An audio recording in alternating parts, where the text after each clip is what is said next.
Well, have you made up your mind on the transportation sales tax issue yet in Metro Atlanta, especially Metro Atlanta, because after all, we have more traffic than the rest of the state combined, probably.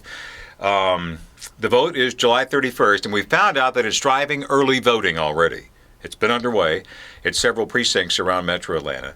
Many more early voting precincts will open next week before they shut down for the actual primary and the T-Splost referendum on July 31st. Seems like a lot of people show up when they want to vote no. There's also an interesting protest that is setting up against the transportation sales tax on July 21st.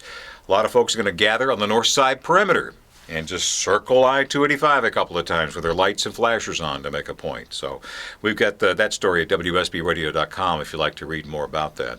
We're also waiting on the Pardons and Paroles Board today to make a decision on whether or not Warren Lee Hill will be granted clemency for not one but two murders. Why would they grant him clemency? Well, if he was in another state, he would be exempt from the death penalty because of mental inability. His IQ is 70. Georgia has the toughest standard of proof for mental retardation, at least as far as capital punishment is concerned, in the country. So we'll be following that vote. And there's a figure coming out today for the national health statistics folks that I learned a long time ago is if you could only get one number that indicates the quality of life of a town, a state, a nation, a part of the world, it's the infant mortality number. That's the number of infants who die per 1,000 live births under the age of 1 year.